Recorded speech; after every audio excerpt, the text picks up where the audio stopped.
Nous allons lire Jean chapitre 14, le verset 1 au verset 3. Pendant le verset 1 qui est dans le verset 3. Je lis au nom du Seigneur. Jésus dit que votre cœur ne se trouble point. Croyez en Dieu et croyez en moi. Il y a plusieurs demeures dans la maison de mon Père. Si cela n'était pas, je vous l'aurais dit. Je vais vous préparer une place. Et lorsque je m'en serai allé et que je vous aurai préparé une place, je reviendrai. Seigneur. Et je vous prendrai avec moi. Afin que là où je suis, vous y soyez aussi. Amen. Amen. Vous croyez cette parole? Vous acclamez très fort.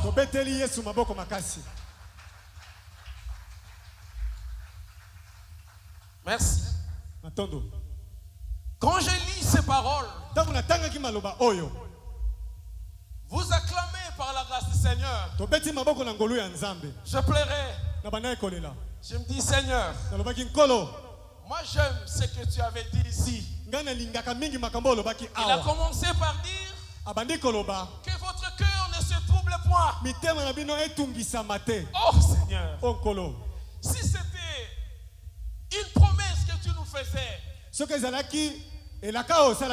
mais pourquoi dire que votre cœur ne se trouble point? Oh. Est-ce que si on attend une promesse, Seigneur Jésus, qui est si merveilleuse comme ça, mais pourquoi dire que vos cœurs ne se troublent point? Jésus, quand il parlait le Seigneur, il savait ce qu'il disait. Quand il dit que votre cœur ne se trouble point, il sait que votre cœur allait se troubler. Il savait que vous allez être troublés. Parce que ce qu'il veut annoncer, s'il ne vous prévient pas, vous serez troublés. Puisque les choses qu'il veut dire par là, il veut parler de son départ. Là, il était avec les apôtres. Les apôtres se sont habitués d'être avec Jésus tout le temps. Il marchait avec lui. Il était avec lui. Dans ses épreuves. Des preuves. Ils étaient là. Alors Jésus, sachant que il devait quitter ce monde et partir, il leur dit que votre cœur ne se trouble point. Croyez en Dieu et en moi. Ça, c'est la divinité. Nous en parlerons au temps favorable. Pourquoi Jésus disait-il, Père, je remets mon esprit entre tes mains? Justement, nous en parlerons. Il dit, il y a plusieurs demeures dans la maison de mon Père. Si cela n'était pas, je vous l'aurais dit. Regardez cette confiance. Cette confiance. La confiance, oui. Regardez la confiance que Jésus avait. Il y a plusieurs demeures dans la maison de mon Père. Si cela n'était pas, je vous l'aurais dit. Je suis rassuré. Certainement, il a préparé une place pour vous. Il y a une place. Il y a une place que le Père a préparée pour vous. Cette place existe. Et vous ne devez pas être dans le trouble. Vous ne pouvez pas vous troubler. Cette place est certaine. Puisque Jésus dit, lorsque je vous l'aurai préparé, je reviendrai. Seigneur, Depuis que Jésus est parti, cette place n'est pas toujours terminée. Il avait dit, quand je vous l'aurai préparé, je reviendrai.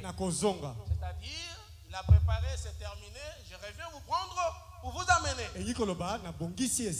La question est celle-ci, Jésus, depuis qu'il est parti, cette place n'est toujours pas terminée. Quand tu lis ça, pose-toi cette question. Parce que là, c'est la clé de l'enlèvement. La place là, c'est un signe qu'une fois cela est terminé, l'enlèvement, il vient directement nous prendre. C'est pourquoi je lui ai dit, Seigneur, cela n'est pas encore terminé. Quoi? Qu'est-ce qui a été cette place-là? Il m'a dit par la grâce Seigneur. Je vais vous lire avec vous par l'amour de Dieu. Quand Jésus part au ciel et qu'il fait cette promesse, croyez-moi par la grâce de Dieu. Croyez-moi. Cette place qu'il parlait, il parlait doublement. Il parle de la création du nouveau monde qui est écrit dans la Bible qu'on appelle la Nouvelle Jérusalem. Le nouveau ciel, de nouvelles terres où les saints habiteront. Il faudrait justement qu'il aille justement par la grâce de Dieu préparer ce monde-là. Préparer, créer ce monde-là. En entendant que ce monde puisse apparaître, nous allons être enlevés et nous resterons dans le royaume des cieux. Voilà pourquoi vous lirez l'apôtre Pierre qui a dit rapidement dans 1 Pierre chapitre 3. 1 Pierre chapitre 3. 2 Pierre chapitre 3. Je lis 2 Pierre chapitre 3. 2 Pierre chapitre 3.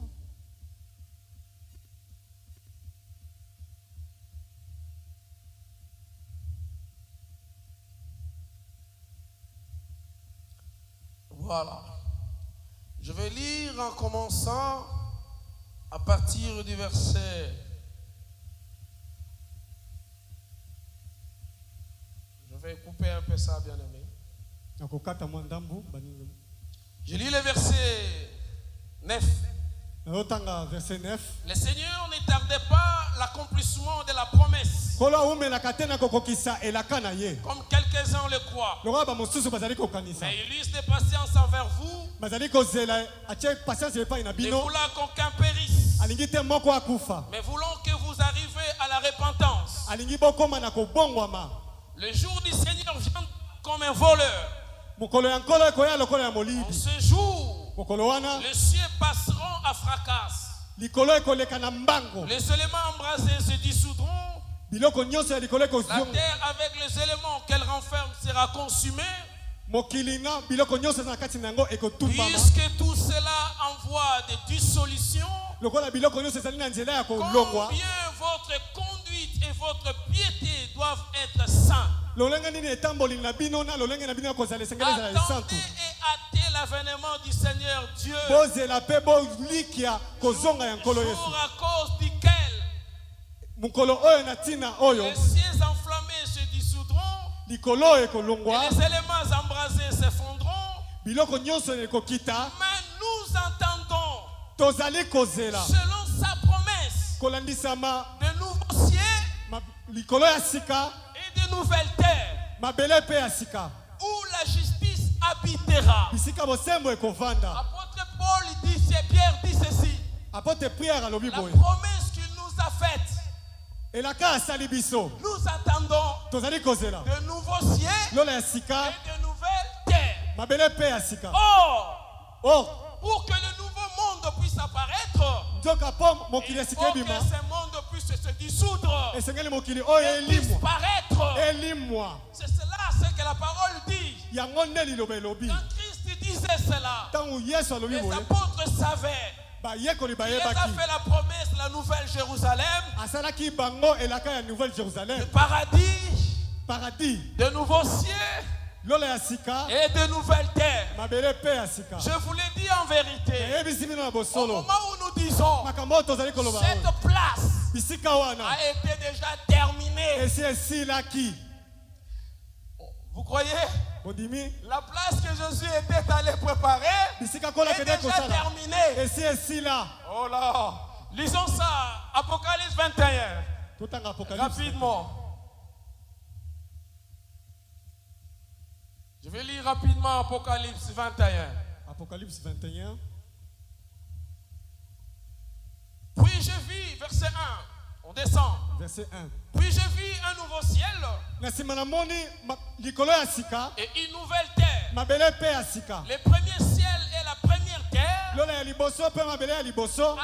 disparu. Et la mer n'était plus. Et je vis descendre du ciel d'auprès de Dieu la ville sainte, la nouvelle Jérusalem, préparée comme une épouse. Seigneur. Et qui séparait de son époux. J'ai entendu du ciel une forte voix qui disait: voici le tabernacle de Dieu avec les hommes. Il habitera avec eux. Ils seront son peuple. Et Dieu lui-même sera avec eux. Il essuiera leurs larmes. La mort ne sera plus. Il n'y aura plus ni deuil, ni cri, ni douleur, car les premières choses ont disparu. Et celui qui était assis sur le trône dit: voici, j'ai fait toutes choses nouvelles. Seigneur, je fais toutes choses nouvelles. Et il dit: écris ces paroles sont certaines et véritables. Et il me dit: c'est fait. Je suis le commencement et la fin, l'alpha et l'oméga. Celui qui a soif, je donnerai de la source de l'eau vive gratuitement. Amen. Jésus est vivant. Cette place était déjà terminée. Vous voyez quand les gens chantent, vous attendez?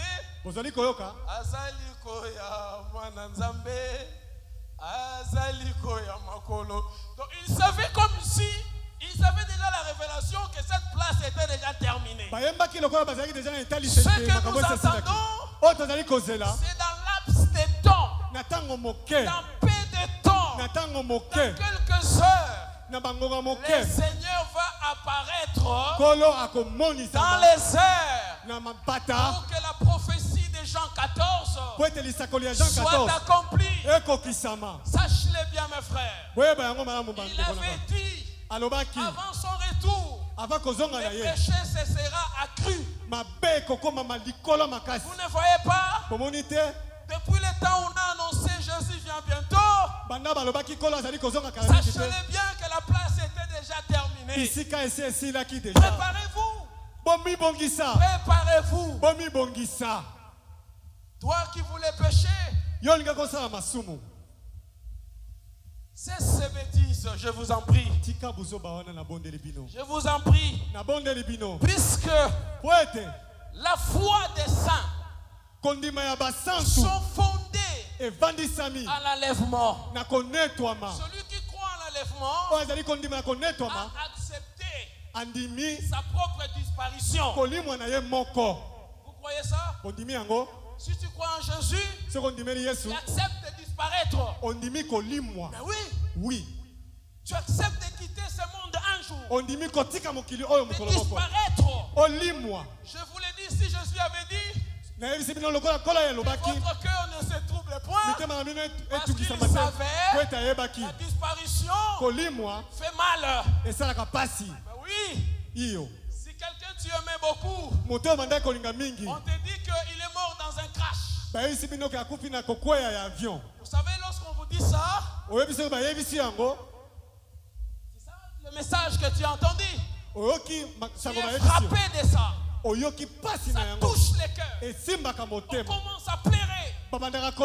Parce que les pleurs des hommes, c'est notre impuissance. Parce qu'on ne peut rien. Crash. Comment faire pour revenir tous ces gens? Dans notre puissance, nous pleurons. Parce qu'on ne peut rien. On enterre les gens en pleurant. Parce qu'on ne peut rien. Et même si on vous annonce, dans des jours, dans quelques instants, tu seras enlevé. Tu vas disparaître. Ça va te faire du bien. C'est pourquoi Jésus avait dit à ses siens que votre cœur ne se trouble point. L'enlèvement, c'est ce que toi tu as cru. C'est ce que toi tu suis. C'est ce que tu confesses. Tu confesses justement ta disparition. Justement. C'est pour cela que nous vous prions au nom de Jésus. Ne vous troublez pas en vous commettant de péchés. Ne divorcez pas. Même si le monde vous l'impose. Moi j'aimerais, si je suis pasteur et que je suis un enfant de Dieu et qu'à la maison ça ne va pas. Ah Seigneur, je me suis dit au-dedans de moi, je ne serai jamais un signe. Un signe. Un modèle de fausseté, de quelqu'un qui n'a pas pu, d'impuissance, et que les chrétiens me prennent pour modèle. Et qu'ils quittent leur mariage à cause de moi. Je dirais non. J'aimerais mourir. J'aimerais souffrir. J'aimerais porter ma croix. Mais plusieurs soient sauvés. N'est-ce pas? Mais bien sûr. Pourquoi ne vous laisserez pas dépouiller? Pourquoi ne porterez-vous pas votre croix jusqu'à la fin? Un homme de Dieu qui divorce, il y aura des bandades derrière lui, des troubles derrière lui. Si Dieu vous ouvre les yeux au divorce d'un homme de Dieu, ce qui se passe parmi les croyants, tu vas pleurer. Beaucoup quittent l'église. Beaucoup sont champions à dire je vais pécher maintenant. Vous savez quand Jésus était mort, Pierre s'est dit en lui, maintenant le maître n'est plus là. Il m'avait dit que je serais un pécheur d'homme. Malheureusement, il est parti. Et moi, je vais retourner à pêcher les poissons. Je ne vais pas pêcher les hommes. Je vais pêcher les poissons. Il est retourné dans sa piège. Malheureusement pour lui. Il était dans l'eau. On lui dit Pierre. Pierre. Voici le maître. Pierre était nu. Il s'est habillé rapidement. Et il a suffi le maître. Jésus a parlé beaucoup avec Pierre. Il lui a posé la question. Pierre, m'aimes-tu? Pierre lui dit, Seigneur, tu sais que je t'aime. Entre-temps, il s'était retourné à pêcher les poissons. Mais il a dit, Jésus, tu sais que je t'aime. Parce que le maître était là. Jésus dit la deuxième fois à Pierre, m'aimes-tu? Il dit, Seigneur, tu sais que je t'aime. Jésus lui dit, paie mes brebis. Il pose la question pour la troisième fois. Pierre, m'aimes-tu? Quand Pierre a vu la question, lui est revenu plus de 3 fois. Il était attristé. Il dit dans tout son cœur, Seigneur, je sais que tu connais toutes choses. Et tu sais que je t'aime. Jésus a regardé Pierre. Il a vu que Pierre l'aimait vraiment.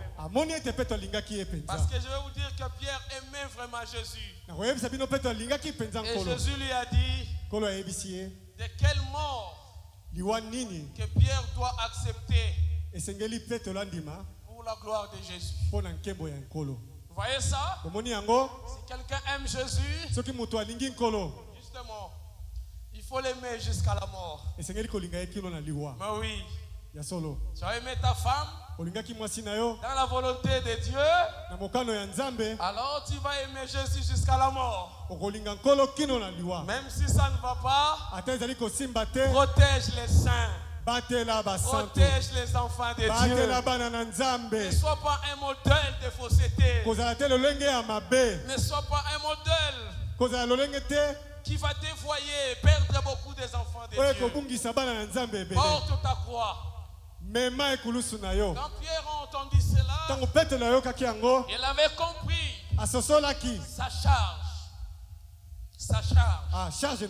Vous savez très bien, mes frères, tous les saints, tous les apôtres sont morts sans renier Jésus. Est-ce que vous le savez? Ils sont tous morts sans renier Jésus. Aucun exemple de défaut et de faute. Personne n'a nui le Seigneur. Personne n'a blessé Dieu. Ils sont morts pour que nous aujourd'hui, nous les prenons comme modèle. Justement. Vos mariages, c'est seulement aujourd'hui. Il y avait le mariage avant vous. Les divorces sont seulement aujourd'hui. Il y avait des divorces avant nous. La faiblesse aujourd'hui. Non, il y avait aussi la faiblesse de mais montrons la différence. Comme Noé. Moi j'aime la femme de Noé. Non, j'aime la femme de Noé. Voilà. J'aime aussi les fiancés de ses fils. Vous savez Noé?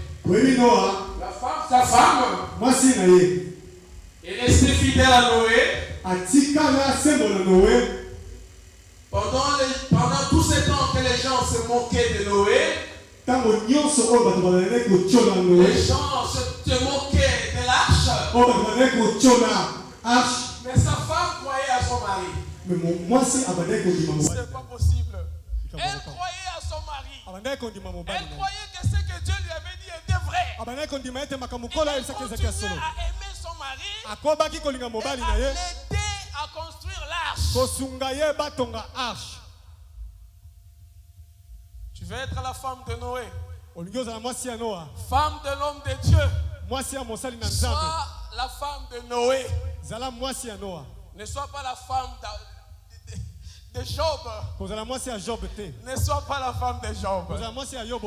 Après une souffrance, il a dit à son mari, injurie Dieu et mère. Tu vas demander le divorce à ton mari. Cela veut dire inciter Dieu. Tu dis à ton mari d'inciter. Va à la commune. Va à la commune. J'en ai marre de toi.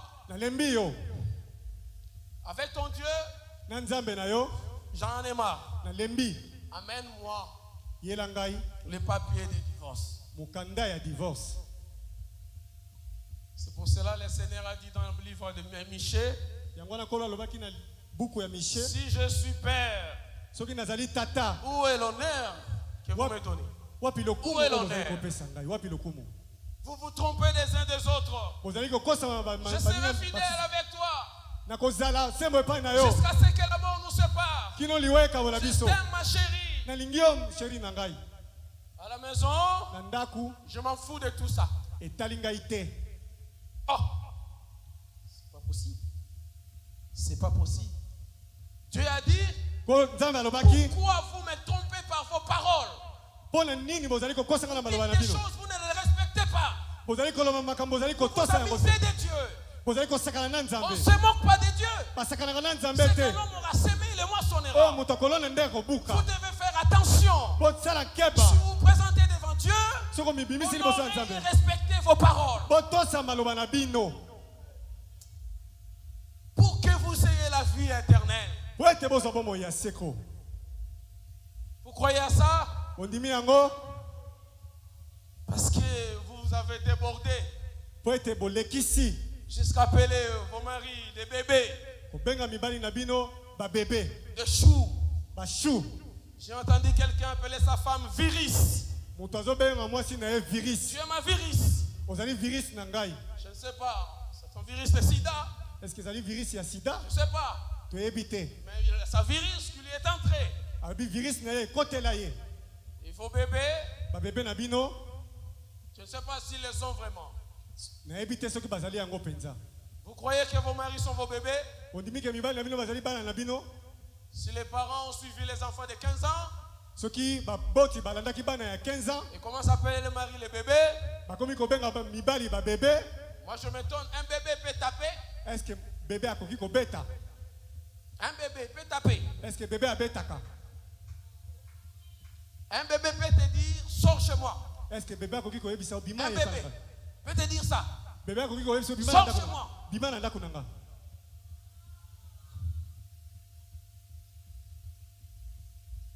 Un bébé peut te punir? Est-ce que bébé a coquille bêta? Confisque ton téléphone. Akangi au téléphone. Ce sont des zombies. Bazali ba zombie. Un bébé comme ça, non.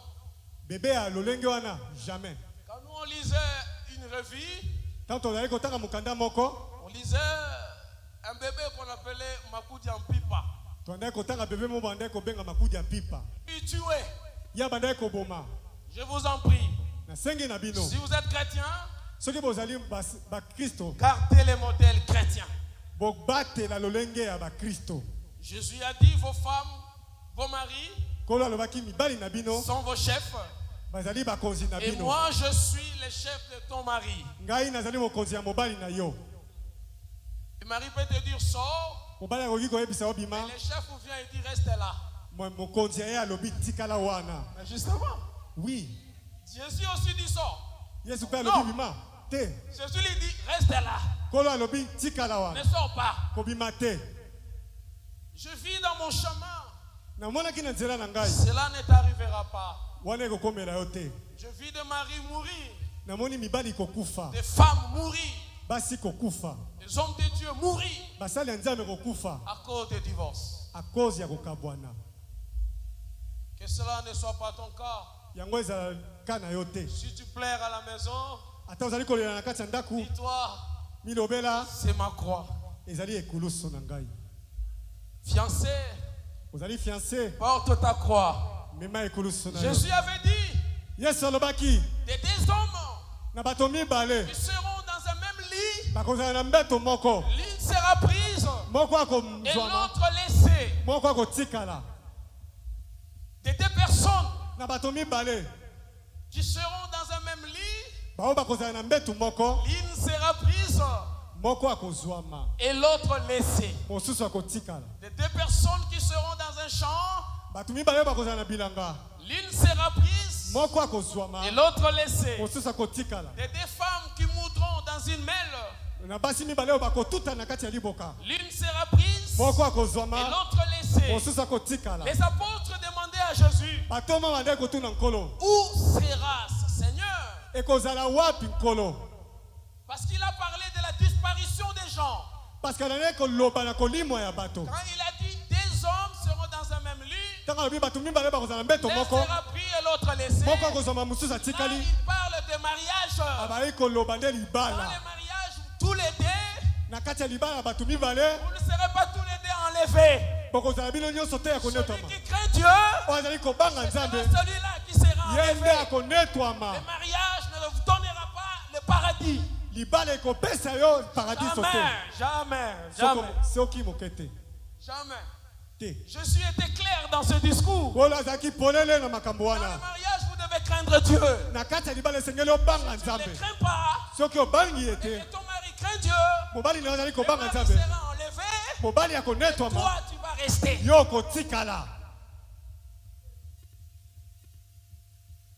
Je vous en prie, pour vous qui voyez le mariage comme un paradis, si tu es chrétien, porte ta croix. Porte ta croix. Moi je ne veux pas qu'on me pointe les doigts. Je suis prophète. Mais tu entendras les frères Junior me dire viens à Penguya, viens à Véon, viens à Bomibala, viens à prophète. C'est pas possible. Mais comme il fait parce que les chrétiens, les fidèles que vous voyez, ils se moquent de leur pasteur en coulisses. Devant, il appelle Daddy. En coulisses, il appelle Vioana.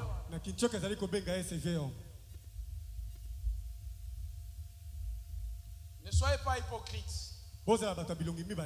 Sois la première personne que ton pasteur va recevoir dans son bureau. S'il a divorcé. Jésus a dit, si ton frère a péché, va avec toi parler avec lui. S'il te croit, tu le sauveras. S'il ne croit pas, appelle le pasteur. S'il ne croit pas toujours, Jésus dit, il soit comme un païen pour toi. C'est Jésus qui a dit ça. Regardez-les comme un païen.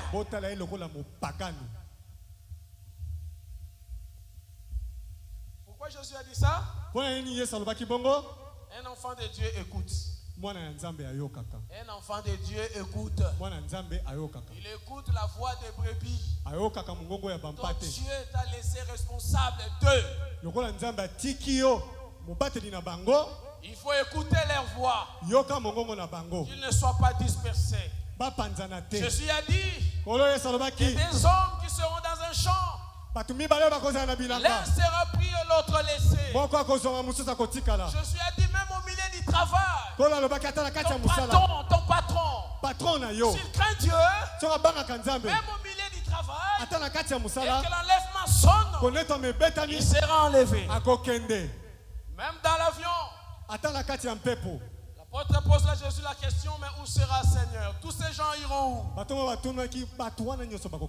Jésus a dit, là où il y aura les corps, là s'assembleront les aigles. Jésus a dit, s'assembleront les aiglons. Hein? Il a dit les aigles. Tous ces gens-là qui sont disparus, Jésus dit, c'est le corps. Or, l'église, c'est le corps du Christ. Les saints sont le corps du Christ. C'est que Jésus a annoncé la disparition des saints. Plusieurs quitteront leur mariage, seront enlevés. Les morts ressusciteront. Tous ceux qui sont partout dans le milieu du travail, qui ont adoré et servi Dieu, seront enlevés. Ils seront où?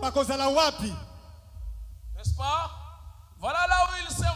Il faut lire Apocalypse chapitre 19. Tu vas voir les aigles autour du corps. Jésus dit, je ne lis pas par rapport au temps. Apocalypse chapitre 19. Quelqu'un a crié, venez voir l'épouse de l'agneau. N'est-ce pas? Venez voir l'épouse de l'agneau. Elle lui a été donnée une revêture de vêtements blancs. Car les vêtements blancs, ce sont les œuvres de juste, saintes de juste. Or, salut qu'on annonce là, les disparus, on les appelle l'épouse de l'agneau, la femme de l'agneau. Ils ont été entourés des anges. Au ciel. Ils sont venus voir l'épouse de l'agneau. Ils sont venus voir les Élis. Ils sont venus voir ceux qui ont été enlevés. Quand vous lirez Apocalypse chapitre 7, on dit, je les ai vus devant le trône. Une foule nombreuse. Ils tenaient des palmes. Ils chantaient de louanges de l'agneau. Devant le trône de Dieu. Et celui qui posait la question, c'était des anges qui voyaient l'épouse de l'agneau. Jésus disait, je vous présenterai devant mon Père et devant ses saints anges. Les 5 dont il est question ici, ce sont les anges dans le royaume des cieux qui verront l'épouse de l'agneau. Et de cela que Jésus veut que tu sois témoigné devant le Père et devant ses anges. Pourquoi Jésus a-t-il dit cela? Parce que je vous en prie, il y a justement un tiers des anges qui avaient déchi. Ils s'étaient révoltés contre Dieu. Ces anges ont été rejetés par Dieu. Ces anges ont été punis. Dieu a établi un enfer pour eux. C'est pour cela notre sainteté témoigne justement que nous sommes, voici l'homme inférieur. Voilà, il a hérité. Il a hérité le royaume de Dieu. Où les rebelles ont été chassés. Je vous dis à la vérité, notre sainteté fait du mal à Satan. Fait du mal à Satan. L'amour que Dieu porte pour nous fait du mal à Satan. Voilà pourquoi il nous fait la guerre. Lui, il a perdu sa sainteté. Est-ce que c'est ma faute? Oh, il a perdu sa sainteté. Est-ce que c'est ma faute? Oh, je ne comprends rien du tout. Il nous combat en vain. C'est ridicule. Tu as été chassé. Et moi je monterai au ciel. Est-ce que c'est ma faute? Si tu n'as pas craint Dieu, tu ne l'as pas adoré. Moi je l'adore. Il m'a dit les vrais adorateurs adoreront le Père en esprit et en vérité. Nous les faisons en vérité. Toi tu préfères vivre dans les mensonges. Satan vit dans le mensonge. Et la vérité n'est pas en lui. Mais nous prêchons la vérité. Laissez-nous être avec Dieu. Moi, je ne laisserai jamais la place à Satan. Il neige qu'il pleuve. Je le combattrai par la sainteté. Je le combattrai par la justice. Je le combattrai par la droiture.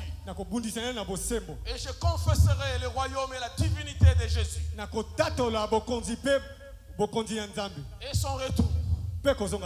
Que le Seigneur vous bénisse.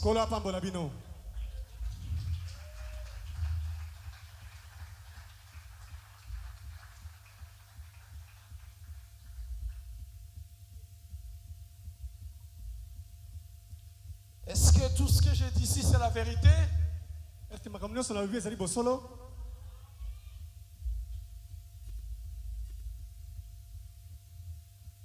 Vivez en paix. Vivez en paix. Jésus nous disait toujours que la paix soit avec vous. Que la paix soit dans vos maisons. Que la paix soit dans ton mariage. Que la paix soit dans ton ministère. Et que le Seigneur te donne la paix. Merci, que le Seigneur vous bénisse.